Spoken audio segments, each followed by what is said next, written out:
तो दोस्तों, जैसा कि भारत के अंदर आपकी सफलता और आपकी बढ़ती हुई ताकत का श्रेय हमेशा दूसरों को दिया जाता है, जहां पर सफलता का श्रेय अपनों को दिया जाता है, ईश्वर को दिया जाता है, तो वहीं पर आपकी बढ़ती हुई ताकत का श्रेय सदैव दुश्मन को दिया जाता है। इसके अलावा एक चीज और आपने देखी होगी कि ताकत हमेशा शांति के पैरेलल चलती है। आप जितने शक्तिशाली होंगे उतने ही आपकी सीमाओं के ऊपर सुरक्षा की गारंटी होगी और उतनी ही शांति उस पूरे रीजन में बनी रहेगी। अब अगर स्पेशली चाइना की बात की जाए तो चाइना को हम लोगों ने 1962 के कांड के बाद दुश्मन मानना बंद कर दिया था और एक्चुअली देखा जाए तो चाइना ने ओपनली उतना ज्यादा भारत को उंगली करने की कोशिश की भी नहीं। वो अंदर के अंदर जाल तो बुनता रहा, लेकिन बाहर से उसने किसी तरह से कोई भी भारत को थ्रेट नहीं पहुंचाया और इसके पीछे का कारण शायद ये हो सकता है कि उसे भारत के बड़े मार्केट का एक्सेस चाहिए था। उसने इन्हीं सब चीजों के चलते एक के बाद एक भारतीय कंपनियों को भारत के अंदर ही पीटना शुरू कर दिया और अपनी कंपनियों को बड़े स्केल पर स्थापित कर दिया,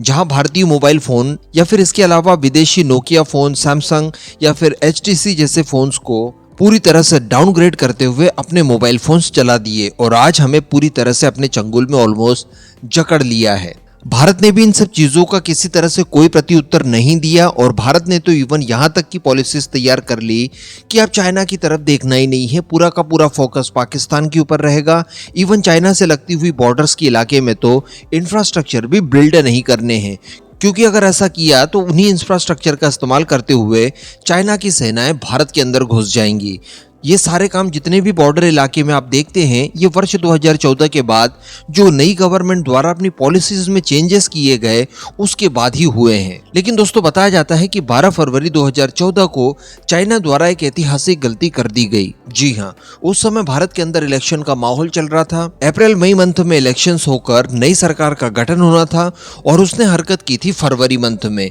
वह ये था कि इंडियन ओशन रीजन यानी हिंद महासागर का क्षेत्र, जिसे कि भारत अपना मानता है और इसकी संप्रभुता को बचाए रखने के लिए भारत किसी भी हद तक जा सकता है, यहाँ पर चाइनीज SSN की मौजूदगियां दर्ज की गई। पहली बार ऐसा देखने के लिए मिला कि भारत के बैकयार्ड यानी इंडियन ओशन रीजन में चाइना की SSN, जो कि शांग क्लास की टाइप 093 सबमरीन्स थी, उनकी मौजूदगी देखी गई। बताया ये जा रहा था कि चाइना द्वारा उस समय हिंद महासागर में अपनी शक्ति का प्रदर्शन करने के लिए ये सारी हरकतें की गई है और उसके पीछे का मकसद उनका यही था कि भारत को ये बताना था कि देखिए, आप समुद्री रणनीति में प्रतिस्पर्धा शुरू करने जा रहे हैं। यह भारत को एक तरह से खुलेआम चुनौती थी। हालांकि भारत द्वारा भी उससे पहले एक प्रोजेक्ट तैयार किया गया था SSN तैयार करने के लिए, जिसे प्रोजेक्ट 75 अल्फा नाम दिया गया था, लेकिन किसी भी तरह का कोई डेवलपमेंट इस परियोजना में देखने के लिए नहीं मिला था। लेकिन फाइनली 2014 में ही प्राइम मिनिस्टर मोदी अपना पदभार संभालते हैं और प्राइम मिनिस्टर मोदी द्वारा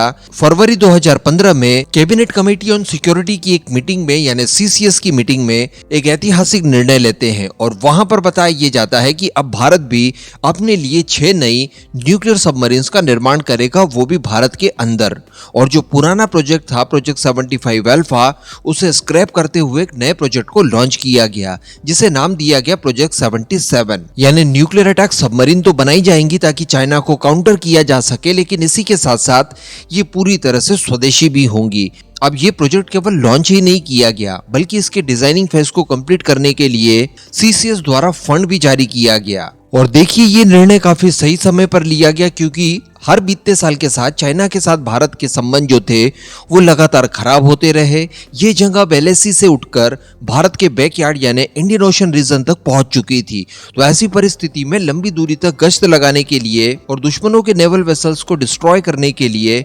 न्यूक्लियर अटैक सबमरीन्स हमें खुद की जरूर चाहिए थी, जिसका कि मिनिमम 6 की संख्या में एक बड़ा बेड़ा हमारे पास हो और वो पूरे एरिया की रक्षा कर सके। आज चल रहा है वर्ष 2024 और जैसा कि हम लोग पास्ट में भी डिस्कशन कर चुके हैं कि इसका डिजाइनिंग फेज कंप्लीट हो चुका है और इसी डिजाइन को लेकर गहन समीक्षा चल रही है भारतीय नौसेना के मुख्यालय में। इसके अलावा बार्क द्वारा भी पिछले 7-8 सालों में काफी तेजी से काम करते हुए 190 मेगावाट PWR वाले न्यूक्लियर रिएक्टर के ऊपर तेजी से काम किया गया और वो भी एक महत्वपूर्ण स्टेज तक आज पहुंच चुका है। और इन्हीं का प्रतिफल देखने के लिए हमें ये मिल रहा है कि इस बार फिर से जब CCS की बैठक हुई थी, उसी दौरान 20,000 करोड़ रुपए यानी लगभग $2.4 बिलियन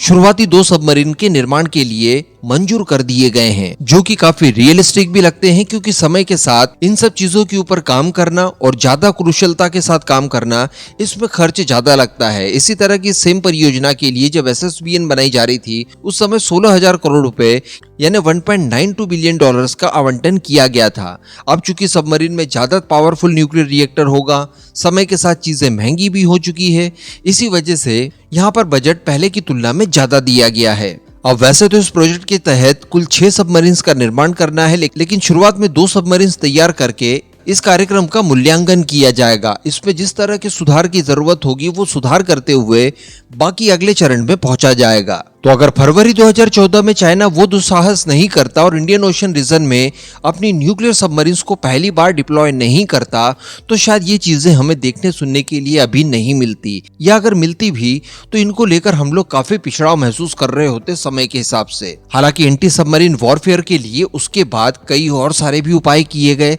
जैसे P-8I विमानों की बात की जाए, MS-60 या रोमियो हेलीकॉप्टर्स की बात की जाए, जो कि एंटी सबमरीन वॉरफेयर को बहुत अच्छे से परफॉर्म करते हैं। तो इस तरह की चीजें की गई, कई सारी मिसाइलों को भी तैयार किया गया, लेकिन अल्टीमेटली हमें काउंटर तो SSN के बदले SSN से ही देना था। एक बहुत ही अच्छा लेख पब्लिश हुआ था IDRW में, उसी के आधार पर मैंने ये वीडियो बनाया है। इस पूरे मुद्दे पर अब आपका क्या मानना है, नीचे कमेंट करके जरूर बताइएगा।